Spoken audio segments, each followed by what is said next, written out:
അല്പം രസകരമായ ഒരു വാർത്തയാണ്. ഒടുവിൽ സന്തോഷ് പണ്ഡിറ്റിന് അതും കിട്ടി.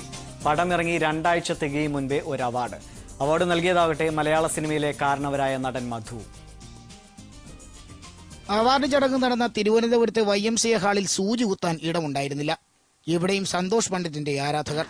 കഥാതിരക്കഥ മുതൽ മേക്കപ്പ് വരെ ഒറ്റയ്ക്ക് ചെയ്ത് മലയാള സിനിമയിൽ സംഭവമായ സന്തോഷ് പണ്ഡിറ്റിന്റെ ചങ്കൂറ്റത്തിനാണ് അവാർഡെന്നാണ് അവാർഡിന്റെ സംഘാടകരായ ഏകലവ്യ ചാരിറ്റബിൾ ട്രസ്റ്റ് ഭാരവാഹികൾ പറഞ്ഞത്. പല പടങ്ങളും പെട്ടിയിലിരിക്കുന്ന ഈ കാലത്ത് മലയാള സിനിമയുടെ കൊക്കയിൽ വീണുപോകാതെ സന്തോഷ് രക്ഷപ്പെട്ടത് അത്ഭുതമെന്ന് സിനിമാ മന്ത്രി ഗണേഷ് കുമാർ. ഒടുവിൽ ആ മുഹൂർത്തം വന്നെത്തി. സന്തോഷ് അവാർഡ് ഏറ്റുവാങ്ങി.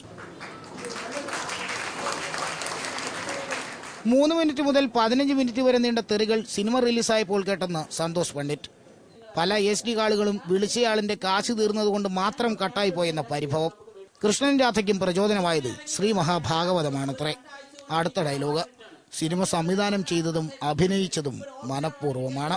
അപ്പൊ എനിക്ക് മനസ്സിലായി, അഭിനയിച്ചിട്ടില്ലെങ്കിൽ നമ്മൾ പ്രശസ്തനാകില്ല. അതേപോലെ തന്നെയാണ് ഗായകരുടെ കാര്യം.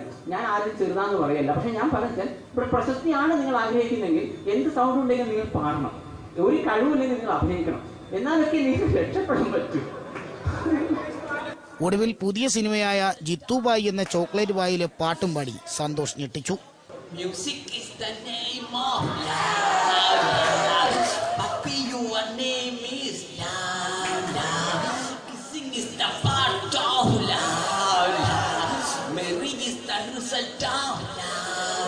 You are my Jackson, Michael Jackson.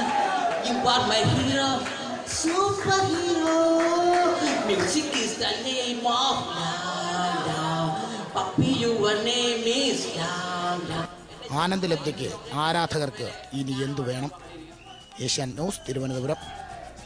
ക്ഷമിക്കണം, ഇതൊന്നും കാണാൻ താല്പര്യമില്ലാത്ത കാണികളും കാണാമെങ്കിലും പ്രേക്ഷകർ ഇതും പ്രതീക്ഷിക്കുന്നു എന്നതുകൊണ്ടാണ് ഈ വാർത്തയും ഇതിൽ ഇടം പിടിക്കുന്നത്.